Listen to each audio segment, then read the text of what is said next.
Hello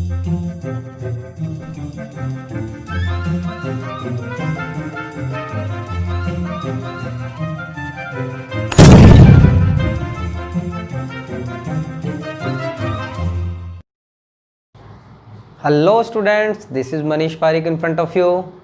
बच्चों, इस video में आज जो हम बात करेंगे वो करेंगे क्लास 9th पर। क्लास 9th में हमने हमारा चैप्टर शुरू कर रखा था स्ट्रक्चर ऑफ एटम।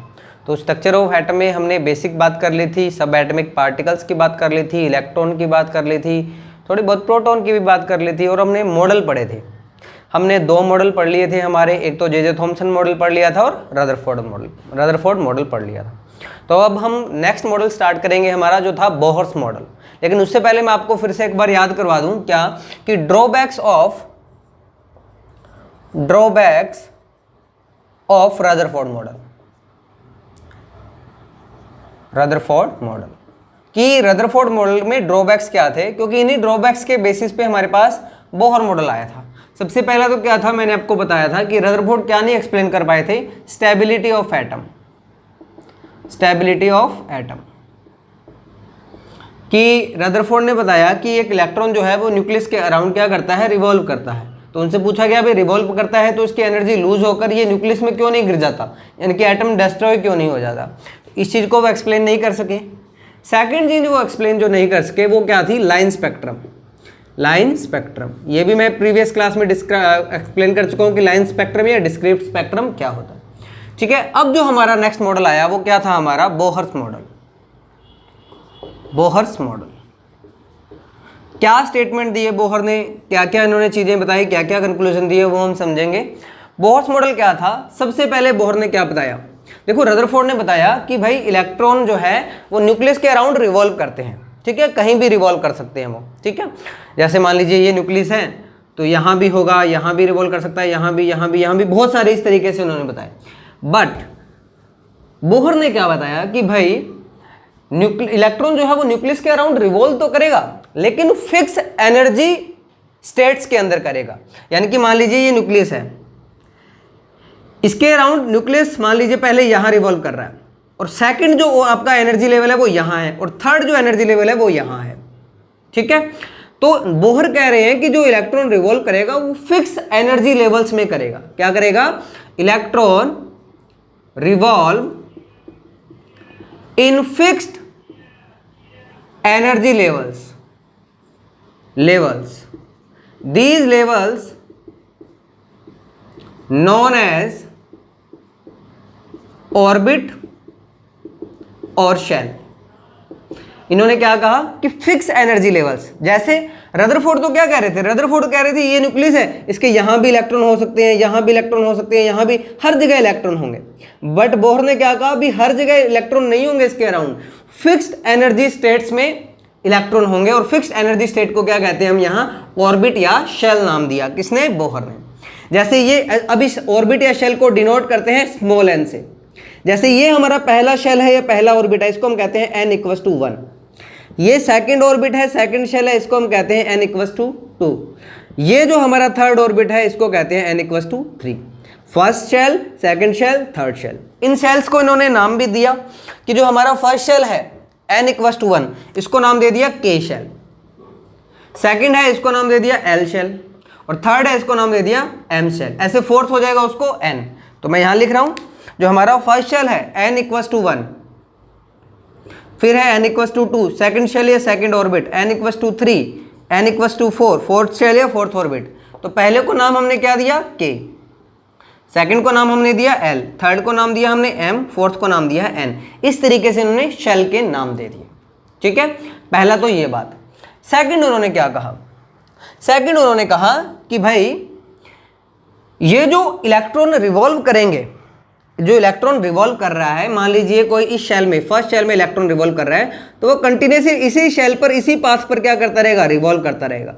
और उसकी एनर्जी इस पाथ के अंदर क्या होगी, फिक्स होगी। यानी कि कंटिन्यूसली एक ही जब ऑर्बिट में इलेक्ट्रॉन रिवॉल्व करेगा तो वो ना एनर्जी लूज करेगा ना ही एनर्जी गेन करेगा। अगर मैं सेकंड बात करूं तो क्या होता है, इन एन शेल या in an orbit the energy of electron remains remains constant. कि क्या करेगा, जब तक इलेक्ट्रॉन इस एक ही ऑर्बिट में रिवॉल्व करता रहेगा, घूमता रहेगा, उसकी एनर्जी चेंज नहीं होगी। यानी कि ये क्या है, फिक्स्ड एनर्जी के ऑर्बिट्स हैं। क्या है, फिक्स्ड एनर्जी ऑर्बिट्स। क्या है, फिक्स्ड एनर्जी ऑर्बिट्स। तो यहां पे हमारा स्टेबिलिटी ऑफ एटम वाला कंसेप्ट क्लियर हो गया। यही तो क्वेश्चन था कि इलेक्ट्रॉन जो है वो न्यूक्लियस के अंदर क्यों नहीं गिर जाता अपनी एनर्जी लूज करके। तो सिंपल इन्होंने क्या कहा कि भाई जो हर एक ऑर्बिट है उसकी एनर्जी फिक्स है, इलेक्ट्रॉन जब तक उसमें रिवॉल्व करता रहेगा उसकी एनर्जी कांस्टेंट रहेगी। तो पहला तो हमारा ड्रॉबैक्स ऐसे क्लियर कर दिया कि जो एनर्जी के ऑर्बिट्स हैं वो क्या है, फिक्स्ड एनर्जी के ऑर्बिट्स हैं, इसलिए इलेक्ट्रॉन जब तक घूमता रहेगा एनर्जी क्या रहेगी, कांस्टेंट रहेगी। ओके, फिर थर्ड बात करते हैं। थर्ड इन्होंने क्या बताया, तीन बातें बता दी। एक तो क्या बताया कि इलेक्ट्रॉन जो है वो फिक्स एनर्जी ऑर्बिट्स के अंदर रिवॉल्व करते हैं, जिनको ऑर्बिट या शेल कहते हैं। थर्ड सेकंड क्या बताया, क्योंकि एक ऑर्बिट की एनर्जी या शेल की एनर्जी फिक्स होती है, इसलिए वो इलेक्ट्रॉन ना तो एनर्जी लूज करेगा ना ही इलेक्ट्रॉन की एनर्जी गेन करेगा, इसलिए वो कांस्टेंट घूमता रहेगा। थर्ड इन्होंने बताया कि भाई इलेक्ट्रॉन जो है वो आपका जब तक इस शेल में रिवॉल्व करेगा तब तक उसको एनर्जी की कोई चेंज नहीं आएगा, लेकिन वो अगर यहां वाला इलेक्ट्रॉन यहां जाना चाहे, हायर एनर्जी स्टेट में जाना चाहिए, या फिर कोई हायर एनर्जी स्टेट से क्या आना चाहिए, यहां पे लोअर एनर्जी स्टेट में आना चाहिए, तब वो क्या करेंगे, एनर्जी रेडिएंट फॉर्म में यानी कि रेडिएशन की फॉर्म में क्या करेंगे, एब्जॉर्ब करेंगे या फिर एमिट करेंगे। तो यहाँ पे थर्ड इन्होंने जो चीज बताई वो क्या बताई कि एक्साइटेशन ऑफ इलेक्ट्रॉन, या फिर क्या होगा, इलेक्ट्रॉन जंप करेगा किसी भी और ऑर्बिट के अंदर, तब वो क्या करेगा, एनर्जी एब्जॉर्ब करेगा, और जब हायर ऑर्बिट से नीचे आएगा तब वो क्या करेगा, एनर्जी रिलीज करेगा। इसी एनर्जी रिलीज और एनर्जी अब्जॉर्ब की वजह से हमें क्या मिलता है, ये लाइन स्पेक्ट्रम मिलता है। समझ में आई बात, इसी एनर्जी अब्जॉर्ब और एनर्जी रिलीज की वजह से क्या मिलेगा, हमें ये लाइन स्पेक्ट्रम मिलेगा। तो इस तरीके से बोहर ने हमारे दोनों ड्रॉबैक्स क्लियर कर दिए और ये चीजें बता दी। तो आपसे पूछा जाए कि ऑर्बिट और शेल का कंसेप्ट कहां से आया, तो ये कहां से आया, आपका बोहर मॉडल से आया। ये था हमारा बोहर मॉडल। यानी कि बोहर मॉडल क्या कहता है, इलेक्ट्रॉन रिवॉल्व करेंगे न्यूक्लियस के अराउंड, उनकी क्या होगी, फिक्स एनर्जी होगी, जब तक वो एक ही ऑर्बिट में रिवॉल्व करते रहेंगे। अब अगर वो हायर ऑर्बिट में जानना चाहते हैं तो उनको एनर्जी एब्जॉर्ब करनी पड़ेगी, या कोई हायर ऑर्बिट से लोअर ऑर्बिट में आना चाहता है तो उसे एनर्जी रेडिएशन की फॉर्म में रिलीज करनी पड़ेगी। इससे हमें क्या मिला, लाइन स्पेक्ट्रम मिला। ये क्या था, हमारा बोहर मॉडल था। इस तरीके से बोहर मॉडल की बातें पूछी जाती है। तो पूछा जा सकता है भी एनर्जी, हमें क्या क्या बातें पता चली बोहर मॉडल से। तो बोहर मॉडल से एक तो हमें ऑर्बिट के बारे में पता चली, सेकंड हमें क्या पता चला कि एनर्जी जो होती है वो फिक्स होती है, किसी भी ऑर्बिट की जो एनर्जी होती है वो क्या होती है, फिक्स होती है। ये हमें कहां से पता चला, बोहर मॉडल से पता चला। तो बोहर मॉडल के बाद में मैंने आपको बताया था ये मॉडल कब आने शुरू हो गए थे, इलेक्ट्रॉन और प्रोटॉन की डिस्कवरी के बाद में। तो इसके बाद में हमारे पास क्या डिस्कवर हुआ, न्यूट्रॉन की डिस्कवरी हुई। किसकी डिस्कवरी हुई, न्यूट्रॉन की। मैं वो बात बता चुका हूं कि इसका मास कितना होता है, वो सारी बातें बता चुका हूं। उस पर चार्ज क्या होता है, ये न्यूट्रल होता है, सारी की सारी बातें हो चुकी हैं। न्यूट्रॉन की डिस्कवरी किसने की थी, चैडविक ने की थी, ये भी हम बात कर चुके हैं। ठीक है, इतना ही जब पूछा जाता है, ज़्यादा कुछ नहीं पूछा जाता न्यूट्रॉन के बारे में। मास याद रखिए, चार्ज न्यूट्रल होता है, और किसने डिस्कवरी की थी, जेम्स चैडविक ने इसकी डिस्कवरी की थी। ठीक है, न्यूट्रॉन के बारे में। अब जो नेक्स्ट बात आती है वो हमारे पास आती है कुछ टर्म्स, वो टर्म्स हमें पढ़नी है। क्या टर्म आती है, एक एटम के रिगार्डिंग हमें जो टर्म मिलती है स्टूडेंट्स, वो मिलती है क्या, पहली टर्म हमें जो पढ़नी है वो पढ़नी है एटॉमिक नंबर। ठीक है, सेकंड जो टर्म हमें पढ़नी है वो पढ़नी है एटॉमिक मास या मास नंबर। हम पढ़ेंगे mass number.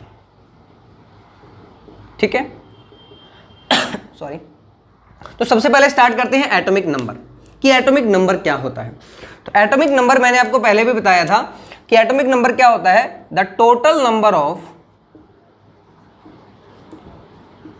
Of proton present in an atom. क्या होता है, किसी भी जो एटम है उसके अंदर जितने नंबर ऑफ टोटल प्रोटॉन होंगे वही उसका क्या होगा, एटॉमिक नंबर होगा। जैसे मैं कह रहा हूं कि हाइड्रोजन का एटॉमिक नंबर 1 है, हीलियम का एटॉमिक नंबर 2 है, सोडियम का एटॉमिक नंबर 11 है, मैग्नीशियम का एटॉमिक नंबर 12 है, कैल्शियम का एटॉमिक नंबर 20 है। तो इसका मतलब क्या है, अगर इसमें एटॉमिक नंबर 1 है दैट मीन्स प्रोटॉन कितने हैं इसमें, 1। इसका एटॉमिक नंबर 2 है तो इसमें प्रोटॉन कितने हो गए, 2। इसमें एटॉमिक नंबर 11 है तो इसका प्रोटॉन कितने हो गए 11। इसका एटॉमिक नंबर 12 है तो इसमें भी प्रोटॉन कितने हो गए 12। इसका एटॉमिक नंबर 20 है तो प्रोटॉन कितने हो गए 20। तो एटॉमिक नंबर का सिंपली मीन्स क्या हुआ, the total number of proton present in an atom, कि उसमें कितने प्रोटॉन प्रेजेंट है वही उसका क्या होगा, एटॉमिक नंबर होगा। ओके, जैसे आपको पूछ ले भाई यूरेनियम का एटॉमिक नंबर 92 है तो बताइए इसमें प्रोटॉन्स कितने प्रेजेंट है, तो 92, सिंपल, जो इसका एटॉमिक नंबर वही प्रोटॉन, या फिर प्रोटॉन बता दे कि प्रोटॉन इतने हैं, अब बताओ भाई इसका एटॉमिक नंबर कितना, तो जितना प्रोटॉन उतना ही एटॉमिक नंबर। सेकंड हम देखते हैं मास नंबर, कि मास नंबर क्या होता है। Mass number, simply mass number क्या होता है हमें पता है बेटा, किसी भी एटम का मास कैसे होता है। आपको अगर याद ना हो तो मैं एक बार फिर से रिवाइज कर दूं कि मास की अगर बात करें हम तो इलेक्ट्रॉन, प्रोटॉन और न्यूट्रॉन। मास इलेक्ट्रॉन का कितना होता है 9.1 इंटू 10⁻³ kg। प्रोटॉन का कितना हो 1.674 इंटू 10⁻27 kg। और न्यूट्रॉन का होता है 1.678 इंटू 10⁻27 kg। तो यहाँ देखो ये जो मास है 10⁻31 इनसे कितना गुना, 10,000 गुना अप्रोक्सीमेट। हालांकि ये वैल्यू निकालेंगे तो एग्जैक्ट नहीं आएगी, एग्जैक्ट कुछ और आएगी, लेकिन 10 की पावर कंपेयर करें तो 10,000 गुना छोटा। तो यानी कि आप इलेक्ट्रॉन को क्या कह सकते हो, electron, mass of electron, mass of electron is negligible as compare to mass of proton and mass of neutron. तो जो एटम का मास हुआ, मैंने आपको उस दिन भी ये कंपेयर किया था कि एक हाथी है उसका जो वेट है वो 10,000 kg है। अब 10,000 kg में 1 kg डाल दो तो 1 kg निकाल लो, कोई फर्क पड़ेगा, कुछ भी नहीं पड़ेगा 10,000 kg के अंदर, 10,000 kg के अंदर, ठीक है। तो वैसी ही बात है कि इनका वेट इससे 10,000 गुना ज्यादा है, तो इलेक्ट्रॉन का मास जोड़ दो चाहे इलेक्ट्रॉन का मास हटा लो, कोई फर्क ही नहीं पड़ रहा, वो नेग्लेजिबल है प्रोटॉन और न्यूट्रॉन के कंपेरेटिवली। तो यहां हम बात करेंगे कि जो एटम का मास होता है वो किसकी वजह से होता है, प्रोटॉन और न्यूट्रॉन की वजह से। किसकी वजह से होता है, प्रोटॉन और न्यूट्रॉन की वजह से। और प्रोटॉन और न्यूट्रॉन को हम कंबाइनली क्या कहते हैं, प्रोटॉन प्लस न्यूट्रॉन को हम कहते हैं न्यूक्लियॉन्स। याद रखना ये बातें, प्रोटॉन प्लस न्यूट्रॉन को कंबाइनली हम क्या कहते हैं, न्यूक्लियॉन्स कहते हैं। और हमें पता है जो हमारा क्या होता है, न्यूक्लियस होता है, न्यूक्लियस के अंदर क्या होता है, प्रोटॉन और न्यूट्रॉन ही होते हैं, और इन्हीं की वजह से किसी एटम का मास होता है। तो मास नंबर का सिंपली मीन्स क्या हो गया, number of protons plus number of neutrons. ये होता है हमारा किसी भी एटम का mass number, number of proton plus number of neutron, ठीक है। जैसे आपको कोई कह दे कि प्रोटॉन तो है जी, जैसे हम बात लें हीलियम की बात करें तो हीलियम में आपको कह दे कि प्रोटॉन है आपके पास 2, न्यूट्रॉन भी है आपके पास 2, तो मास नंबर क्या हो गया, मास नंबर हो गया इसका 4, ठीक है। आपको कह दे कि सोडियम है भाई, सोडियम में आपका जो सोडियम है आपके पास प्रोटॉन तो है 11, न्यूट्रॉन है 12, तो एटॉमिक मास बताइए कितना हो जाएगा 23। तो प्रोटॉन प्लस न्यूट्रॉन का जो सम है वो क्या होता है, मास नंबर होता है, ठीक है। अब सुनो, किसी भी एटम का जो रिप्रेजेंटेशन होता है, एक एटम को, एक एलिमेंट को कैसे रिप्रेजेंट किया जाता है वो देखो, इस तरीके से रिप्रेजेंट किया जाता है। जैसे आप पीरियोडिक टेबल में देखोगे ना तो हाइड्रोजन कैसा लिखा हुआ मिलेगा आपको, हाइड्रोजन कुछ इस तरीके से लिखा हुआ मिलेगा 1H1। हीलियम कैसा मिलेगा 2He4। सोडियम देखोगे तो सोडियम मिला होगा 1123। आप अगर कैल्शियम देखोगे तो कैल्शियम मिलेगा 2040, ठीक है। इस तरीके से आपको लिखे हुए मिलेंगे। यानी कि जनरली रिप्रेजेंटेशन क्या है, जनरली रिप्रेजेंटेशन ये है एक्स। यहाँ पे एक्स क्या है हमारा, एक्स तो है हमारा element, symbol of element, symbol of element. Z क्या है, जेड है हमारा एटॉमिक नंबर। देखो ये हाइड्रोजन का एटॉमिक नंबर 1, हीलियम का 2, सोडियम का 11, कैल्शियम का 20, तो जेड क्या है हमारा एटॉमिक नंबर। और ए होता है हमारा एटॉमिक मास। क्या होता है, एटॉमिक मास। ए क्या होता है, एटॉमिक मास होता है, ठीक है। अब मास नंबर ध्यान देना, मास नंबर और एटॉमिक नंबर इन दोनों में डिफरेंट होता है भाई, डिफरेंस होता है। इन दोनों में क्या होता है, डिफरेंस होता है। मास तो सिंपली क्या होता है, प्रोटॉन प्लस न्यूट्रॉन का सम। एटॉमिक मास क्या होता है वो मैं आपको बताऊंगा जब हम आइसोटोप्स और आइसोबार पढ़ लेंगे, तब बताऊंगा कि एटॉमिक मास क्या होता है। यहां पे जो लिखते हो ना वो क्या लिखते हो आप, एटॉमिक मास लिखते हो, ओके। जैसे आप क्लोरीन का लिखते हो, क्लोरीन लिखा जाता है 17, 35.5। अब तुम बताओ प्रोटॉन प्लस न्यूट्रॉन का नंबर 35.5 कैसे हो सकता है? नहीं हो सकता। तो यहाँ पे ये क्या लिखा जाता है? ये एटॉमिक मास लिखा जाता है। ये कैसे आएगा ये मैं पढ़ाऊंगा जब हम आइसोटॉप्स और आइसोबार पढ़ लेंगे। तो सिंपली एटॉमिक नंबर तो आपको पता है क्या होगा। एटॉमिक नंबर सिंपली हमारे पास नंबर ऑफ प्रोटॉन्स। अगर आपको मास नंबर पूछा जाए तो मास नंबर क्या होगा? Proton plus neutron. और जनरली मैक्सिमम एलिमेंट्स के ध्यान देना बच्चा, मैक्सिमम एलिमेंट्स का जो एटॉमिक मास है वही मास नंबर होता है। ओके, मैक्सिमम एलिमेंट्स का एटॉमिक मास और मास नंबर क्या रहता है? सेम रहता है। बट ऐसा हर बार नहीं होता, कुछ एलिमेंट्स का मास नंबर और एटॉमिक मास क्या करता है? वेरी करता है। ओके, तो ये हम पढ़ेंगे किसके बाद में? हम पढ़ेंगे ये आपका आइसोटॉप्स और आइसोबार पढ़ने के बाद में। ओके, नेक्स्ट जो हम टॉपिक पढ़ते हैं, हम कुछ एक बात करते हैं कि कैलकुलेशन ऑफ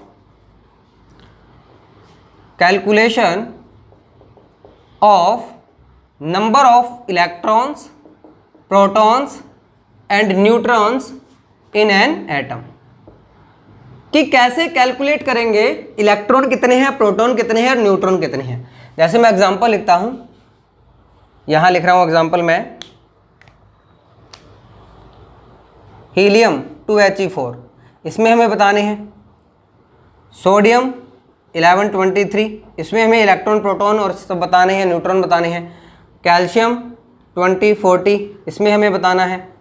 ठीक है, और हमें बताना है एल्यूमिनियम 1327, इसमें हमें बताना है। ठीक है, इसमें हमें बताना है कि प्रोटॉन कितने हैं, इलेक्ट्रॉन कितने हैं और न्यूट्रॉन कितने हैं। ओके, तो यहाँ हम देखेंगे प्रोटॉन्स के नंबर, यहाँ हम देखें इलेक्ट्रॉन्स के नंबर और यहाँ हम देखेंगे न्यूट्रॉन्स के नंबर।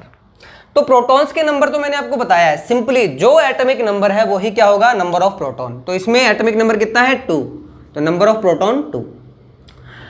फिर हमारा क्या होगा? इसमें नंबर ऑफ प्रोटॉन 11, इसमें नंबर ऑफ प्रोटॉन 20, इसमें नंबर ऑफ प्रोटॉन 30।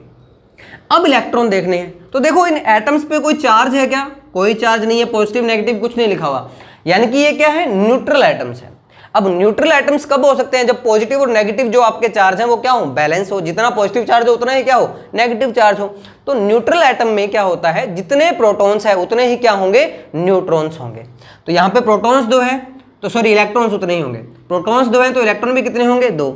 ये कितने होंगे? 11, ये कितने होंगे? 20 और ये कितने होंगे? 13। अब बात आती है न्यूट्रॉन। न्यूट्रॉन कैसे निकालते हैं? तो नंबर ऑफ न्यूट्रॉन्स अगर आपको काउंट करने हैं तो आपको क्या करना पड़ेगा? तो क्या होगा?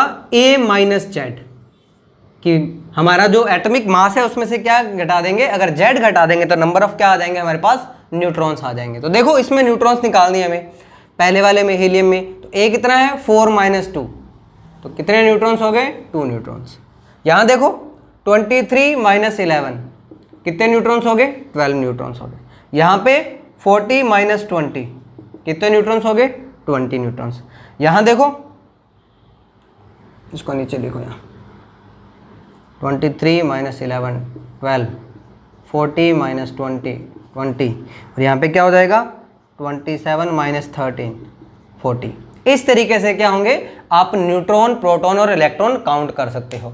तो proton number of atomic number, electron जितने प्रोटॉन है उतने ही इलेक्ट्रॉन होंगे न्यूट्रल एटम में। नंबर ऑफ न्यूट्रॉन हमारा A माइनस जेड, क्या आ जाएगा? नंबर ऑफ न्यूट्रॉन आ जाएगा। इस तरीके से क्या कैलकुलेट कर सकते हो आप? प्रोटॉन, इलेक्ट्रॉन और न्यूट्रॉन के नंबर कैलकुलेट कर सकते हो। ओके, नेक्स्ट टॉपिक देखते हैं हमारा।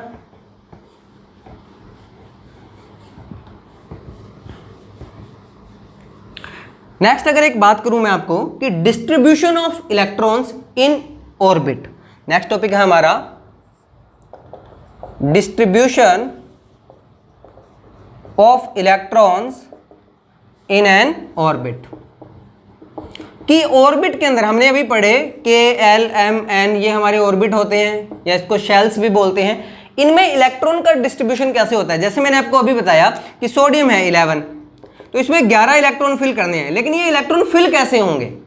कैसे इनकी फिलिंग होगी? मैग्नीशियम है 12 इलेक्ट्रॉन है, कैल्शियम है 20 इलेक्ट्रॉन है, तो ये जो इलेक्ट्रॉन्स हैं ये फिल कैसे होते हैं ये हमें देखना है। तो इसके कुछ रूल्स हैं वो हम देखते हैं कि कैसे फिल होंगे। देखो,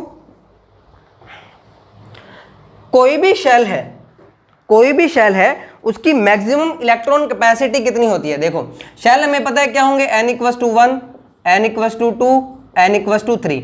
फर्स्ट शेल कौन सा था, K शेल था। सेकंड शेल L शेल था, M था, n=4 क्या हो जाएगा, N शेल हो जाएगा। तो अगर मैं बात करूं कि maximum electron holding capacity of a shell, किसी भी शेल की मैक्सिमम होल्डिंग कैपेसिटी कितनी होती है, तो वो होती है आपकी 2n²। क्या होती है, 2n²। यानी कि कोई भी शेल मैक्सिमम इतने ही इलेक्ट्रॉन उसके अंदर रख सकता है। जैसे इसमें बात करें मैक्सिमम इलेक्ट्रॉन कितने आएंगे, देखो K के लिए n की वैल्यू क्या है, 1 है, तो 2 × 1 का स्क्वायर कितना आ जाएगा, 2। यानी कि जो पहला शेल है उसमें मैक्सिमम इलेक्ट्रॉन कितने हो सकते हैं, 2 हो सकते हैं। सेकंड शेल की बात करो 2 × 2 का स्क्वायर, तो ये कितने हो जाएंगे, 8। तो सेकंड शेल में मैक्सिमम इलेक्ट्रॉन यानी कि L शेल में कितने हो सकते हैं, 8 इलेक्ट्रॉन। ऐसे ही 3 की बात करो 2 × 3 का स्क्वायर कितना हो जाएगा, 18। तो यहाँ पे कितने मैक्सिमम इलेक्ट्रॉन हो सकते हैं, 18 इलेक्ट्रॉन हो सकते हैं। यहाँ बात करो n=4 के अंदर, तो 4 कितना हो जाएगा, 32। तो मैक्सिमम कितने इलेक्ट्रॉन होल्ड कर सकते हैं, 32 इलेक्ट्रॉन होल्ड कर सकते हैं। क्या कर सकते हैं, 32। यानी कि पहला शेल आपका मैक्सिमम कितने इलेक्ट्रॉन होल्ड कर सकता है, 2।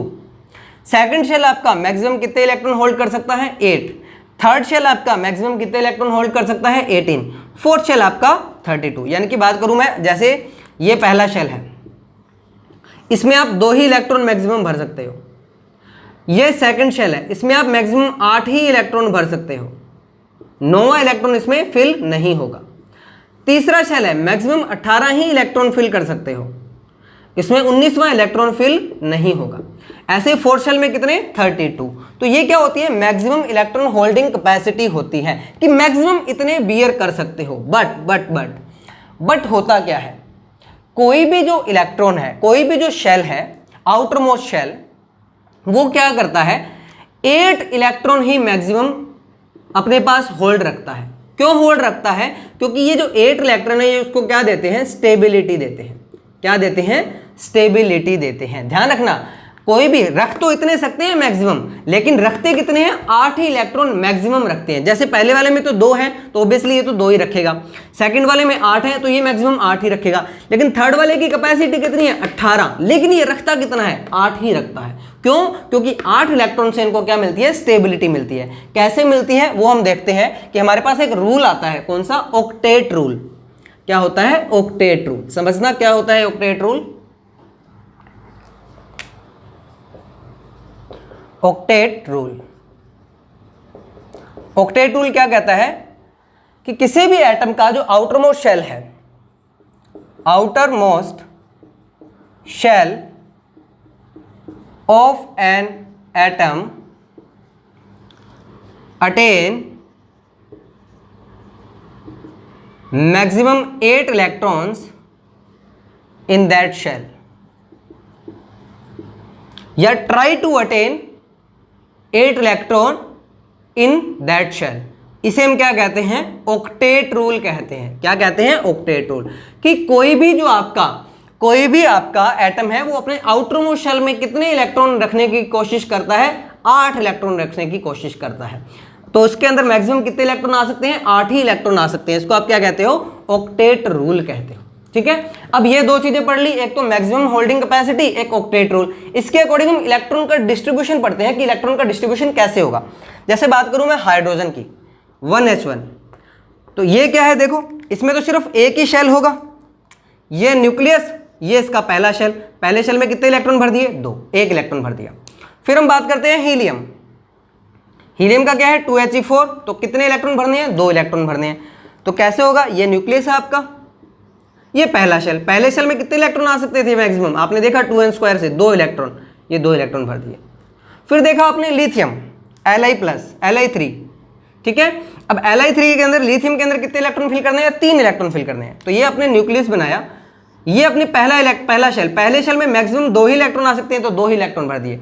सेकंड शेल में कितने इलेक्ट्रॉन आ सकते हैं, मैक्सिमम 8, तो सेकंड शेल में क्या गया, हमारा पहला इलेक्ट्रॉन गया। लिथियम के बाद बेरिलियम होता है 4 एटॉमिक नंबर, तो कितने इलेक्ट्रॉन भरने हैं, 4 इलेक्ट्रॉन भरने हैं। तो न्यूक्लियस पहले शेल में 2 इलेक्ट्रॉन, दूसरे शेल में 2 इलेक्ट्रॉन। अब दूसरे शेल में मैक्सिमम कितने इलेक्ट्रॉन आ सकते हैं? 8 इलेक्ट्रॉन आ सकते हैं। तो जैसे नियोन, अगर बात करूं मैं नियोन कितना है? 10, यानी कि 10 इलेक्ट्रॉन फिल करने हैं। तो पहले शेल में तो कितने इलेक्ट्रॉन आएंगे? 2 ही इलेक्ट्रॉन आएंगे। और दूसरे सेल में कितने भर सकते हो? 8 इलेक्ट्रॉन भर सकते हो। 1 2 3 4 5 6 7 8, ये नियोन हो गया। तो यानी कि अगर मेरे को इसका इलेक्ट्रॉनिक कन्फिग्रेशन लिखना हो तो मैं कैसे लिखूंगा? हाइड्रोजन का, हीलियम का लिखना है तो हीलियम का कैसे लिखूंगा? 2। लिथियम का लिखना है तो 3 इलेक्ट्रॉन भरने हैं, लेकिन भरने कैसे हैं? 2 और 1, पहले शेल में 2 और फिर 1, तो इसको क्या लिखूंगा? 2,1। बेरिलियम में कितने भरने हैं? 4 भरने हैं, पहले शेल में 2 फिर दूसरे शेल में 2। नियोन में कितने भरने हैं? 10 इलेक्ट्रॉन भरने हैं, पहले शेल में 2 फिर सेकंड शेल में 8। इसको कैसे लिखूंगा? 2 8, इस तरीके से। अब जैसे सोडियम आ गया हमारे पास नेक्स्ट। देखो अगर सोडियम में इलेक्ट्रॉन फिलिंग करनी हो मेरे को सॉरी, सोडियम का एटॉमिक नंबर कितना है? 11। इसमें 11 इलेक्ट्रॉन भरने हैं, तो कैसे भरूंगा? पहला शेल, ये न्यूक्लियस हो गया पहला शेल, पहले शेल में मैक्सिमम कितने इलेक्ट्रॉन भर सकते हो? 2। सेकंड शेल में मैक्सिमम कितने इलेक्ट्रॉन भर सकते हो? 8।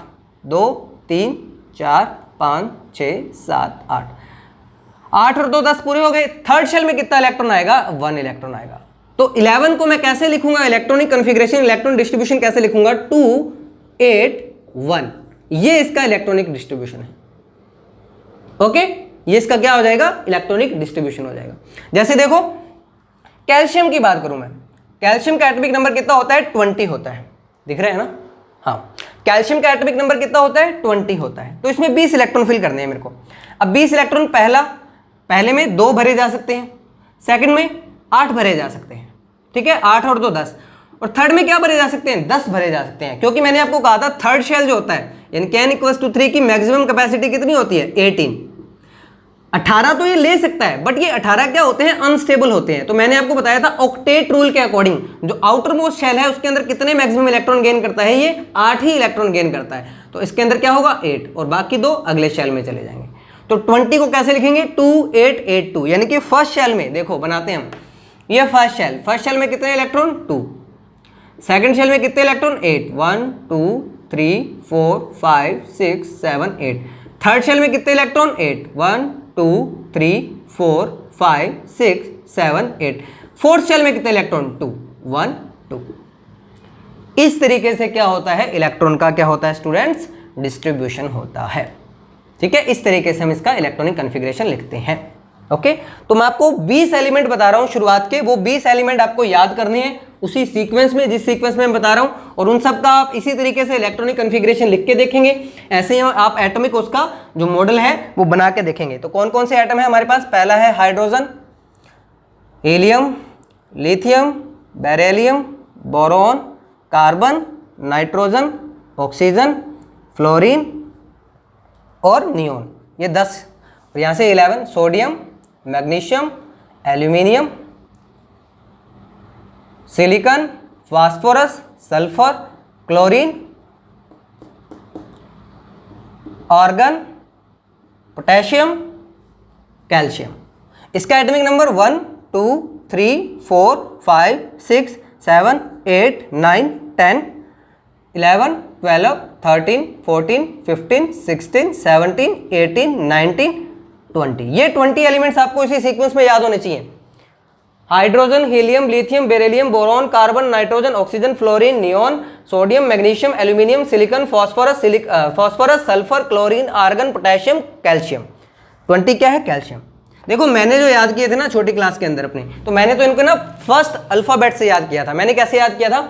है ही ली बे कैनो फेनीना मग अलसी पस्कल अर्के का शक्ति वे। चलो आगे निकल गया मैं तो, कैल्शियम से भी आगे निकल गया। तो कैल्शियम तक कैसे याद करना है ही ली बे कैनो फेनी ना मग अलसी पस्कल अर्के का, यहां तक। इससे आगे भी याद कर सकते हो, मैंने करीबन ये 60-70 तक याद किए थे। है ही ली बेबे कैनो फेनी मगल सी पस्कलर के का सकती वे क्रोमन कोनी फिकोनी कूजन गागे अस्से बढ़कर रब सर्वाइजर नब मोटक रू है 68 इनपन, यानी कि मैंने 60 तक याद कर लिए थे ये। तो आप ये 20 तक तो याद कर ही सकते हो। है ही ली बे कैनो फेनी ना मग अलसी पैसे कल अर्के का, ये 20 याद करने हैं आपको। इसका एटॉमिक नंबर 1, तो इलेक्ट्रॉन कैसे भरोगे? पहले शेल में 1, तो इसको कैसे लिखेंगे? देखो इसका इलेक्ट्रॉनिक कॉन्फ़िगरेशन कैसे होगा? 1, इस तरीके से शो करेंगे 1। इसका इलेक्ट्रॉनिक कॉन्फ़िगरेशन 2, इसका 2 1, इसका 2 2, इसका 2 3, इसका 2 4, इसका 2 5, इसका 2 6, इसका 2 7, इसका 2 8। यहाँ पे अब 8 तो मैक्सिमम भर सकते हैं, उसके बाद में 1 फिर 2 8 2, 2 8 3, 2 8 4, 2 8 5, 2 8 6, 2 8 7, 2 8 8, 2 8 8 1, 2 8 8 2। इस तरीके से इलेक्ट्रॉन फिलिंग होगी इसके अंदर। ठीक है, समझ में आया? तो 20 एलिमेंट इसी तरीके से सीरीज में आपको याद रखने हैं। ओके, नेक्स्ट टॉपिक हम पढ़ते हैं स्टूडेंट्स। हमारा इसी के अंदर नेक्स्ट टर्म जो हमें पढ़नी है वो है हमारी वैलेंसी। वैलेंसी क्या होती है ये समझना। वैलेंसी स्टूडेंट्स ध्यान देना, इलेक्ट्रॉनिक कॉन्फ़िगरेशन जब मैंने आपको बताया तो मैंने आपको क्या बताया कि वही आपका जो हर कोई एटम होता है वो क्या ट्राई करता है कि उसके आउटरमोस्ट शेल में, आउटरमोस्ट शेल को हम क्या बोलते हैं, वैलेंस शेल बोलते हैं, कि उसके अंदर क्या रहे, 8 इलेक्ट्रॉन रहे, जिसको हम ऑक्टेट रूल कहते हैं। और 8 इलेक्ट्रॉन वाले क्या होते हैं, स्टेबल कॉन्फ़िगरेशन होते हैं। क्या होते हैं, स्टेबल कॉन्फ़िगरेशन होते हैं। अब हर एक एलिमेंट चाहता है कि स्टेबल हो जाए, आप और मैं भी चाहते हैं कि हम क्या हो जाए, स्टेबल हो जाए। तो वैसे ही एलिमेंट भी क्या चाहता है कि वो स्टेबल हो जाए। अब वो स्टेबल होने के लिए अगर उसके पास 8 इलेक्ट्रॉन है तो वो स्टेबल रहेगा। जैसे हमारी नोबल गैसेज है, नोबल गैसेज होती है बेटा हमारे पास ये helium, neon, argon, krypton, xenon. इसमें आउटरमोस्ट शेल में 2 इलेक्ट्रॉन होते हैं, इसमें भी 8 होते हैं, इसमें भी 8 होते हैं, इसमें भी 8 होते हैं। सब में आउटरमोस्ट शेल में कितने इलेक्ट्रॉन है, 8 इलेक्ट्रॉन है। तो ये क्या है, स्टेबल कॉन्फ़िगरेशन है। स्टेबल कॉन्फ़िगरेशन है, इसीलिए किसी के साथ रिएक्ट नहीं करते। इनको क्या कहते हैं हम, इनर्ट गैसेज या फिर नोबल गैसेज कहते हैं। तो हर एक एलिमेंट क्या चाहता है पीरियोडिक टेबल में कि वो कैसा हो जाए, इन इनर्ट गैस के जैसा हो जाए, इन नोबल गैस के जैसा हो जाए। अब वो क्या करता है, अब इनर्ट गैस के जैसा या नोबल गैस के जैसा होना है तो उसको वैलेंस शेल में कितने इलेक्ट्रॉन चाहिए, 8 इलेक्ट्रॉन चाहिए। अब 8 इलेक्ट्रॉन चाहिए, अगर उसके पास 8 इलेक्ट्रॉन है वो स्टेबल है, अगर नहीं है तो वो क्या कोशिश करता है कि कैसे भी जुगाड़ करके क्या कर ले, 8 इलेक्ट्रॉन कर ले। चाहे तो वो इसके पास एक्सेस ऑफ इलेक्ट्रॉन है तो वो क्या कर दे, इलेक्ट्रॉन डोनेट कर दे, और अगर इलेक्ट्रॉन की कमी है तो वो क्या कर ले, इलेक्ट्रॉन गेन कर ले। तो इस तरीके से जुगाड़ चलता रहता है। अब वैलेंसी क्या होती है, वैलेंसी मतलब क्या होती है कि वो जो एटम है उसने वो ऑक्टेट कंप्लीट करने के लिए, 8 इलेक्ट्रॉन कंप्लीट करने के लिए कितने इलेक्ट्रॉन्स का डोनेट किया, कितने इलेक्ट्रॉन की शेयरिंग की, वही क्या होती है, उसकी वैलेंसी होती है। तो अगर टर्म्स में बताऊं इसको क्या होगा, the combining capacity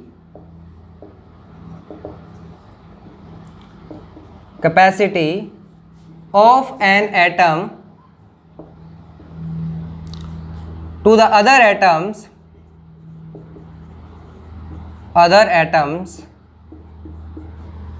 of an element to attain stable configuration,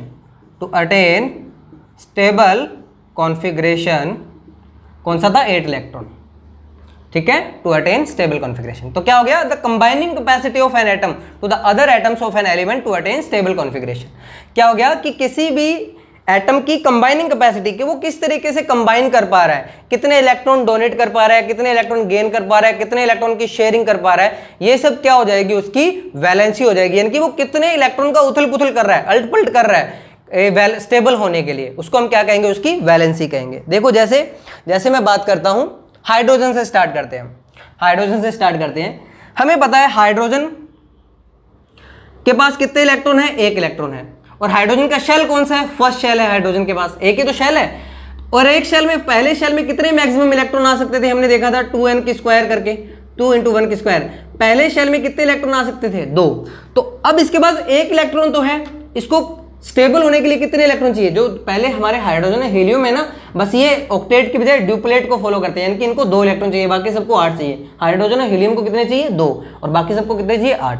तो हाइड्रोजन को कितने चाहिए, 2 इलेक्ट्रॉन चाहिए, एक तो इसके पास है। अब कितने, इसको एक लेना पड़ेगा या इसको एक डोनेट करना पड़ेगा, यानी कि इसको एक गेन करना पड़ेगा। तो इसकी वैलेंसी कितनी हो जाएगी, इसकी वैलेंसी कितनी हो जाएगी, 1। हीलियम की बात करें, हीलियम के पास कितने इलेक्ट्रॉन है, 2 इलेक्ट्रॉन है। तो 2 तो क्या है, स्टेबल है, तो इसके लिए वैलेंसी कितनी हो जाती है, इसकी 0। ठीक है, अब बात करें हीलियम के बाद में लिथियम के पास कितने इलेक्ट्रॉन है, 3 इलेक्ट्रॉन है टोटल। ये कैसे डिस्ट्रीब्यूट होते हैं, 2,1 इसी तरीके से डिस्ट्रीब्यूट होते हैं। अब तुम बताओ, अब इसको वैलेंस शेल में, आउटरमोस्ट शेल में 8 इलेक्ट्रॉन पूरे करने हैं, या तो ये क्या करे, 1 इलेक्ट्रॉन को डोनेट कर दे, या फिर ये क्या करे, 7 इलेक्ट्रॉन को गेन कर ले। या तो 1 इलेक्ट्रॉन किसी को दे दे या 7 इलेक्ट्रॉन किसी से ले ले। क्या इजी रहेगा, तुम बताओ क्या आसान रहेगा, 1 इलेक्ट्रॉन डोनेट करना या 7 इलेक्ट्रॉन गेन करने। ऑब्वियसली एक इलेक्ट्रॉन क्या रहेगा, डोनेट करना। तो ये क्या करता है, एक इलेक्ट्रॉन डोनेट कर देगा तो इसके वैलेंस शेल में कितने इलेक्ट्रॉन जाएंगे, 2, यानी कि बाहर वाला शेल ही खत्म हो गया ना, 2 इलेक्ट्रॉन हो गए। तो 2 इलेक्ट्रॉन किस में होते हैं, हीलियम में। तो ये हीलियम के जैसा हो गया, तो हीलियम क्या है, स्टेबल है। तो इसने क्या किया, एक इलेक्ट्रॉन डोनेट किया, यानी कि कितने इलेक्ट्रॉन की अल्ट पल्ट की, एक इलेक्ट्रॉन की। तो हमारे पास वैलेंस इसकी कितनी हो जाएगी, 1। ऐसे देखो बेरिलियम है हमारे पास, बेरिलियम है, क्या होता है हमारे पास 4Be8। अब इसमें 4 इलेक्ट्रॉन फिल करनी है, तो ये कैसे होते हैं 2,2 होंगे। तो अब ये क्या करे, या तो 6 इलेक्ट्रॉन गेन करे या फिर 2 इलेक्ट्रॉन डोनेट कर दे। तो क्या करेगा ये, ऑब्वियसली इसके लिए क्या आसान होगा, इसके लिए 2 इलेक्ट्रॉन डोनेट करना आसान होगा। तो इसकी वैलेंसी क्या हो जाएगी, 2। बोरॉन है 5। बोरॉन क्या होता है, जैसे और एग्जांपल लो, जैसे हम बात करें किसकी, फ्लोरीन की बात करते हैं। फ्लोरीन एटॉमिक नंबर कितना हो गया, 9, क्या होगा 2,7। अब देखो इसके वैलेंस शेल में कितने इलेक्ट्रॉन है, 7। या क्या करे ये, एक इलेक्ट्रॉन गेन कर ले या फिर 7 इलेक्ट्रॉन डोनेट कर दे। कौन सा आसान रहेगा, एक इलेक्ट्रॉन गेन करना या 7 इलेक्ट्रॉन डोनेट करना। ऑब्वियसली इसके लिए क्या रहेगा, एक इलेक्ट्रॉन गेन करना आसान रहेगा। तो इसकी वैलेंसी कितनी हो जाएगी, 1। ओके, इसकी वैलेंसी कितनी हो जाएगी, 1। जैसे बात करें हम कार्बन 6 है 2,4। अब देखो इसके वैलेंस शेल में कितने इलेक्ट्रॉन है, 4। अब चाहे ये 4 गेन करे, चाहे ये 4 लूज करे, चाहे ये 4 का क्या करे, शेयरिंग करे, तो होगी कितनी वैलेंसी, 4 ही वैलेंसी होगी इसकी। नाइट्रोजन एटॉमिक नंबर 7, तो इलेक्ट्रॉन कितने होंगे 2,5। तो अब ये क्या करेगा, या तो 3 इलेक्ट्रॉन गेन करेगा या 5 इलेक्ट्रॉन लूज करेगा। तो इसके लिए क्या रहता है, 3 इलेक्ट्रॉन गेन करना आसान रहता है। तो इसकी वैलेंसी कितनी हो जाएगी, 3। इस तरीके से वैलेंसी देखते हैं कि वैलेंस शेल में कितने इलेक्ट्रॉन है। अगर आपको वैलेंसी निकालने का फॉर्मूला चाहिए, तो वैलेंसी निकालने का फॉर्मूला होता है हमारे पास 8 minus number of valence electron, number of valence electrons. ठीक है, यहाँ पे 7 थे तो 8 माइनस 7 1, इसकी वैलेंसी कितनी आ गई, 1। यहाँ पे 4 थे, 8 माइनस 4 4, 5 था, 8 माइनस 5 3, ये इसकी क्या आ जाती है, वैलेंसी आ जाती है। ठीक है, तो अगर वैलेंसी को मैं एक टेबल में बनाएं तो किस तरीके से एक चार्ट में बनेगा, देखो वैलेंसी। आज वाला लेक्चर मेरे को लग रहा है थोड़ा सा नॉर्मल से 5-10-15 मिनट बड़ा ही हो जाएगा, बट कोई बात नहीं, चैप्टर कंप्लीट हो जाएगा अपना। ठीक है ना, आज चैप्टर कंप्लीट कर देते हैं। तो हाइड्रोजन, वही 20 एलिमेंट की बात कर रहा हूं मैं, helium, lithium, beryllium, boron, carbon, nitrogen, oxygen, fluorine, neon, sodium, magnesium, aluminium, silicon, phosphorus, sulphur, chlorine, argon, potassium और कैल्शियम।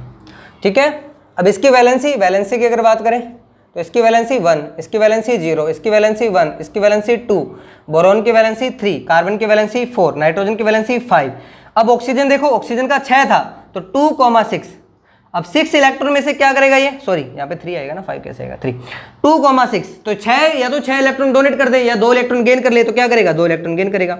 फ्लोरीन वैलेंसी 1, नियॉन की 0। सोडियम का क्या था, 11 था, 281। तो तुम बताओ क्या करेगा, या तो एक डोनेट करेगा या 7 गेन करेगा। तो क्या करेगा, डोनेट करेगा। डोनेट करेगा तो एक वैलेंसी 1, इसकी 2, इसकी 3, सिलिकॉन की 4, फास्फोरस की 3, सल्फर की 2, क्लोरीन की 1, आयरन की 0। इस तरीके से देखते हैं सारी की सारी। ओके, पोटेशियम की 1, इसकी 2, ये लो, ये इसकी वैलेंसीज आ गई। ठीक है, इन सब की वैलेंसी, यानी कि ये एक इलेक्ट्रॉन का करेगा। अब देखो जिनकी वैलेंसी 0 0 0 है, दैट मीन्स ये नोबल गैसेज हैं, ये इनर्ट गैसेज हैं, ये स्टेबल गैसेज हैं। यहाँ पे मैं लिख देता हूँ, थोड़ा सा दिख नहीं रहा होगा आपको, यहाँ पे फ्लोरीन की 1 और नियॉन की 0। तो जैसे हीलियम, नियॉन, आर्गन, इनकी वैलेंसी 0 है, दैट मीन्स ये स्टेबल है, इनको कोई जरूरत नहीं है किसी से बॉन्डिंग करने की। तो ये क्या था, कंसेप्ट था किसका, वैलेंसी का, कि वैलेंसी क्या होती है। तो वैलेंसी सिंपली क्या है, कंबाइनिंग कैपेसिटी, कि किसी के साथ कितने इलेक्ट्रॉन की शेयरिंग करके, गेन करके, लूज करके वो कंबाइन हो रहा है, वो उसकी क्या होती है, वैलेंसी होती है। ओके, होप सो समझ में आया होगा। अब हमारा लास्ट टॉपिक और इंपॉर्टेंट टॉपिक कौन सा, हम टर्म्स पढ़ेंगे कुछ, आइसोटॉप्स और आइसोबार्स। ये समझेंगे क्या होते हैं आइसोटॉप्स और क्या होते हैं आइसोबार्स। देखो कैसे, पहले मैं टर्म की बात करता हूं, आइसोटॉप्स।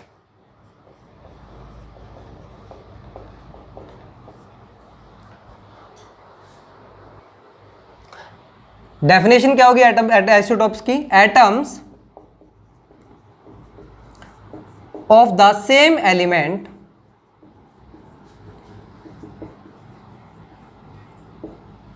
which have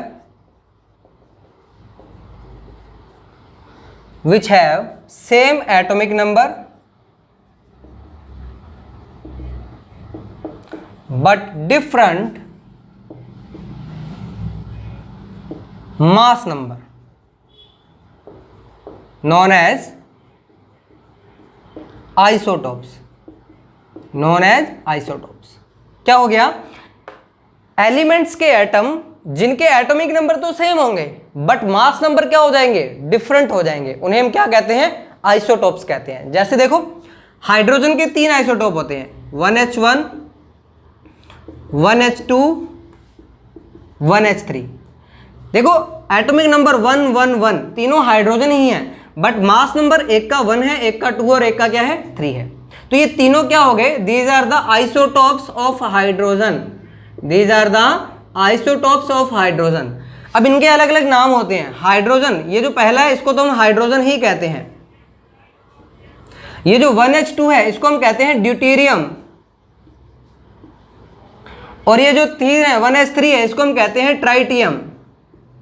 और ये हमारा क्या होता है? ट्राइटियम जो होता है वो रेडियो एक्टिव भी होता है। क्या होता है? Radio active. कई बार पूछ लिया जाता है कि कौन सा आइसोटोप रेडियो एक्टिव है, तो 3 वाला। तो हाइड्रोजन, ड्यूटेरियम और ट्राइटियम। अब देखो पूछ लिया जाता है कई बार, सीधा सीधा क्वेश्चन आता है कि भाई ड्यूटेरियम में number of proton, electron, neutron बताइए, ट्राइटियम में number of electron, proton, neutron बताइए। तो वो किस तरीके से कैलकुलेट करते हैं मैं आपको बता चुका हूं कि नंबर ऑफ प्रोटॉन की अगर बात करूं, यहां बात करता हूं मैं नंबर ऑफ प्रोटॉन की, तो जितना एटॉमिक नंबर उतना ही प्रोटॉन, 1 1 1। नंबर ऑफ इलेक्ट्रॉन की बात करें तो वही 1 1 1। नंबर ऑफ न्यूट्रॉन की बात करो तो A - Z, 1 - 1 0। इसमें न्यूट्रॉन कितने होंगे? 0। इसमें 2 - 1 1 न्यूट्रॉन, इसमें 3 - 1 2 न्यूट्रॉन। तो इस तरीके से बात करते हैं। ठीक है, तो हम बात करें क्या कि आइसोटोप्स क्या होते हैं? एक ही एलिमेंट के एटम जिसमें क्या हो?